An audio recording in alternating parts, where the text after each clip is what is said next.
Sex and heart பற்றி பேசலாம். நிறைய பேர் கேள்வி கேட்டிருக்காங்க. ஹார்ட் பிரச்சனை இருக்காமல் செக்ஸில் ஈடுபடலாமா படக்கூடாதா, செக்ஸில் ஈடுபடுறப்போ ஹார்ட் அட்டாக் வருமா, இந்த மாதிரி பல பேருக்கு சந்தேகம் இருக்குது. ஒரு புள்ளி விவரம் பிரகாரம் இந்தியாவில் இன்றைக்கி 44.5 மில்லியன் பேருக்கு இதய நோய் இருக்குது.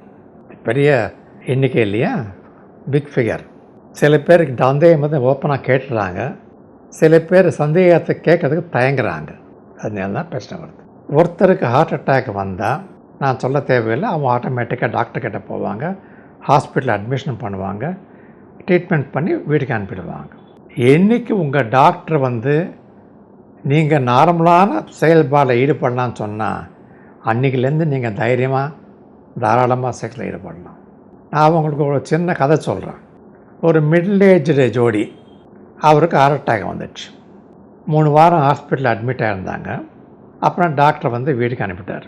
என்ன சொன்னார் டாக்டரு, நீ கொலஸ்ட்ரால் கண்ட்ரோல் பண்ணுறதுக்கு ஆயில் கம்மி பண்ணு, சிகரெட்டு குடிக்காத, ஸ்ட்ரெயின் பண்ணிக்காத அப்படின்னு சொன்னார். பக்கத்தில் இருந்தால் ஏதோ உணர்ச்சி வசப்பட்டு தப்பி தவிர ஈடுபட்டு போகிறாங்கன்ட்டு ஒய்ஃப் முதல் மாடலில் தங்கிட்டு இருந்தது. 1 வாரம் ஆச்சு, 10 நாள் ஆச்சு. 2 பேர்னாலையும் கண்ட்ரோல் பண்ண முடியல.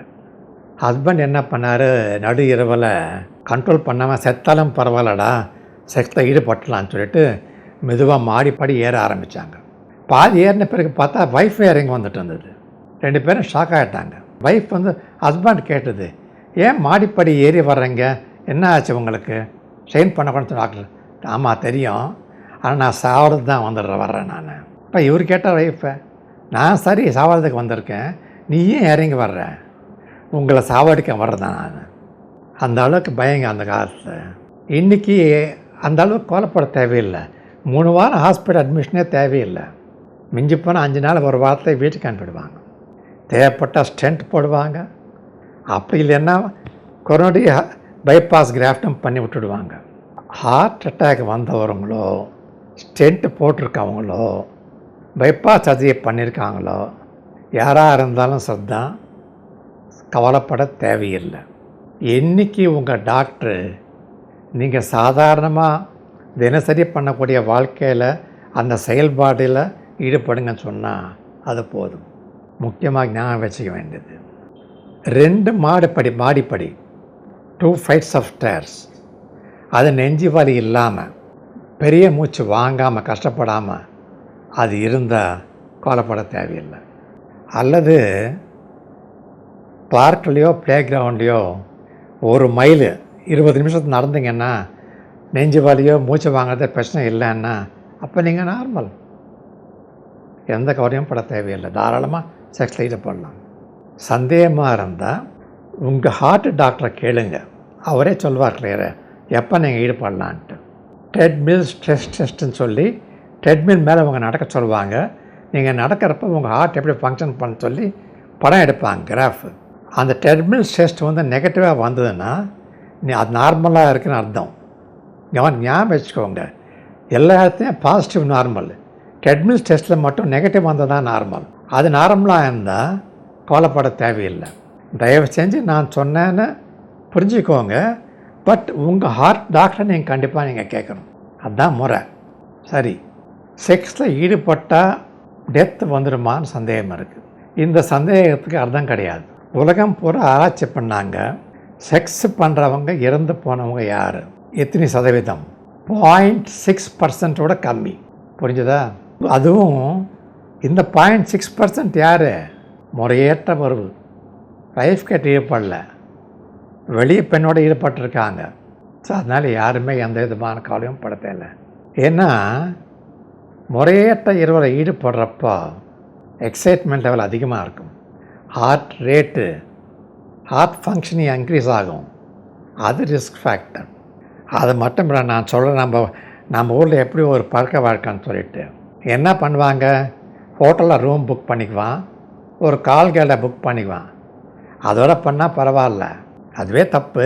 அதோட என்ன பண்ணால் பிரியாணி ஆர்டர் பண்ணுவான், ஆயிலி ஃபுட்டு, சீக்கிரமாக ஜீரணம் ஆகாது. பாட்டில் வாட்டர் பாட்டில் 1/2 பாட்டில் போட்டுடுவான் செக்ஸில் ஈடுபடுறதுக்கு. என்ன ஆகும், எல்லாமே ஸ்ட்ரெயின் தானே.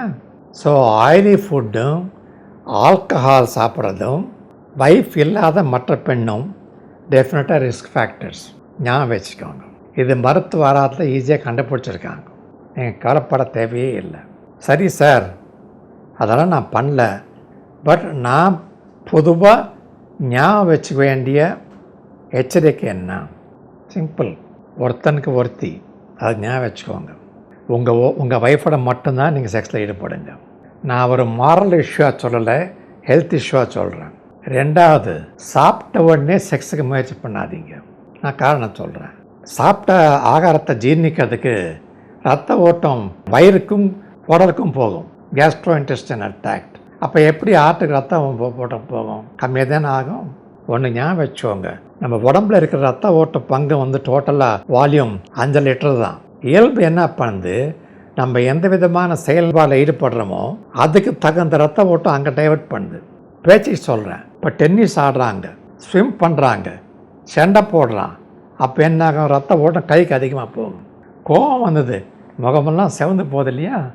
ரத்த ஓட்டம் அதிகமாக எங்கே வருது? ரன்னிங் ரேஸ் போகிறோம், கிரிக்கெட்டில் ஓடி விளையாடுறான், ஹாக்கி ஃபுட்பாலில் ஓடி விளையாடுறாங்க, அப்போ என்ன ஆகும்? காலுக்கு ரத்த ஓட்டம் அதிகமாக தேவைப்படுது. ஸோ இந்த 5 லிட்டர் ஒரு பங்கு டைவர்ட்டாக அங்கே போயிடுது. சாப்பிட்றப்ப இங்கே போகுது. அப்போ என்ன ஆகும்? ஹார்ட்டுக்கு தேவைப்பட்ட ரத்தம் போகாது, ஸ்ட்ரெயின் இன்க்ரீஸ் ஆகுது. ஆகனேல்தான் ஹார்ட் பிரச்சனை இல்லாதவங்க கூட ஹஸ்பண்ட் ஒய்ஃப் 2 பேருமே சொல்கிறேன் நான். சாப்பிட்ட உடனே செக்ஸுக்கு ஈடுபடாதீங்க, முயற்சி பண்ணாதீங்க. கிட்டத்தட்ட ஒரு 1.5 மணி நேரம் டைம் கேப் கொடுங்க.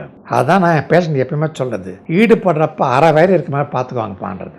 ரெண்டாவது oily food, fried rice, biryani, இதெல்லாம் ஜீரணமாகிறதுக்கு டைம் ஆகுது. அப்போ இந்த 1.5 மணி நேரம் டைம் பத்தாது, 2.5 மணி நேரம் டைம் தேவைப்படுது. ஆல்கஹால், அப்போ என்ன ஆகுது? ஆல்கஹால் சாப்பிட்டா பிளட் வெசல் டைலேட் ஆகுது. ஸோ பிளட்டெல்லாம் பெரிஃபரி, கைக்கு காலுக்கு முகத்துக்கும் இங்கெல்லாம் போயிடுது. ஹார்ட்டுக்கு போகிறது கம்மி. ஸோ அது ஸ்ட்ரெயின் கொடுக்கும். ஸோ அதெல்லாம் அவாய்ட் பண்ணணும். சில பேர் நான் முட்டி போட்டால் செக்ஸை நல்லா நீண்ட நேரம் ஈடுபடுவான். அது தவறான கருத்து. அது மட்டும் இல்லை, செக்ஸில் ஈடுபடுறேன்னு சொல்லி அத்லட்டிக் பர்ஃபார்மன்ஸ் மாதிரி சில பேர் சொல்லுவாங்க பாரு, எவ்வளோ நேரம் ஈடுபடணும், அரை மணி நேரமாக அரை நாளான்னு சொல்லிட்டு. அந்த மாதிரிலாம் பண்ண தேவையில்லை. செக்ஸோடைய நோக்கம் 2 பேர் சேர்ந்தால் 2 பேருக்கும் இனிமேல் கட்சி தான் முக்கியம். அது அரை நிமிஷமாக இருக்கலாம், 2 நிமிஷமாக இருக்கலாம், பரவாயில்ல. அது ஞாபகம் வச்சுக்கோங்க. அவ்வளோதான். ஒரே நாளில் ஒரே இரவில் 2 வாட்டி பண்ண, 3 வாட்டி பண்ண, 4 வாட்டி பண்ணன்னு உடம்பு ஸ்ட்ரெயின் பண்ண தேவையில்லை.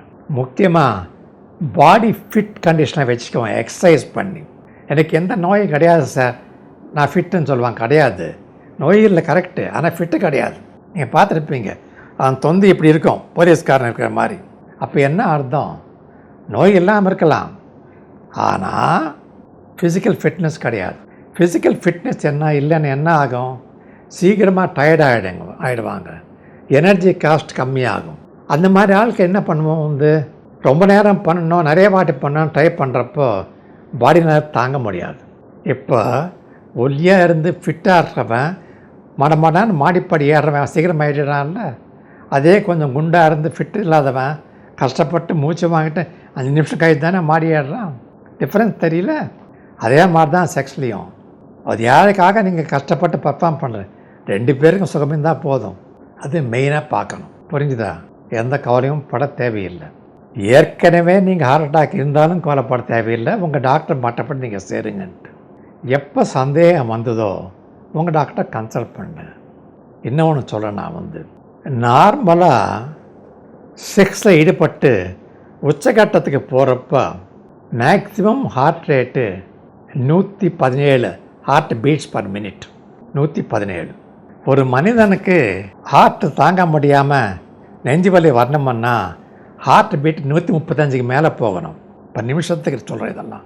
117 பீட்ஸ் பர் மினிட் ஆர்காசம் வர்றப்போ. நெஞ்சு வலி வரணும்னா 135 பீட்ஸ் பர் மினிட்டுக்கு தாண்டி போகணும். அதனால கவலையே பட தேவையில்லை. உச்சக்கட்டத்தை விட கம்மியாக தான் வரும். அதே ரெண்டாவது, எனர்ஜி காஸ்ட் ஈக்குவலண்ட். அங்கே மருத்துவ ரீதியாக மெட்டபாலிக் ஈக்குவலண்ட்டுன்னு சொல்லுவோம், மெடிசன் சொல்லுவோம். அதாவது உடம்பு ஒரு வேலை செஞ்சதுன்னா ஒரு நிமிஷத்துக்கு per kilogram body weight 3.5 millilitre of oxygen அதுக்கு தேவைப்படுது. இது 1 மெட்டபாலிக் ஈக்குவலண்ட்.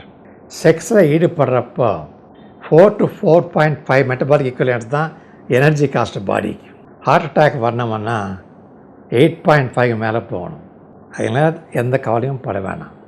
நான் திருப்பியும் சொல்கிறேன், தயவு செஞ்சு ஒரு சந்தேகம் வந்தால் உங்கள் ஹார்ட் டாக்டரை கேட்டுட்டுங்க.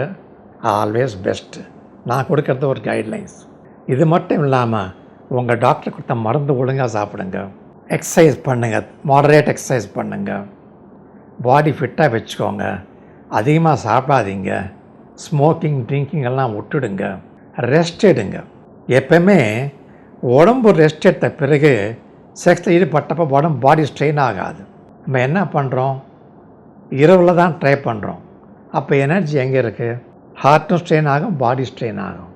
ஆகினால் ரெஸ்ட், பீரியட் ஆஃப் ரெஸ்ட் கழிச்சு முடிஞ்சால் நைட்டெல்லாம் ஹாப்பியாக தூங்கிட்டு காலைல ஃப்ரெஷ்ஷாக ஈடுபட்டால் நல்லாயிருக்கும். சரி சார், கொஞ்சம் பசங்க இருக்காங்க, மற்ற வேலை இருக்க முடியலன்னா கவலைப்பட வேணாம். பகல் நேரத்தில் நல்லா ரெஸ்ட் எடுங்க, தூங்கி.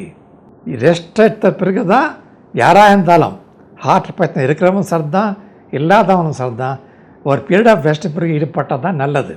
உடம்பும் பாடி ஸ்ட்ரெயின் ஆகாது. ஸோ இப்போ உங்களுக்கு ஓரளவுக்கு தைரியம் வந்திருக்கும். தைரியமாக உங்கள் குடும்ப வாழ்க்கை, இல்லற வாழ்க்கை நடத்துங்க.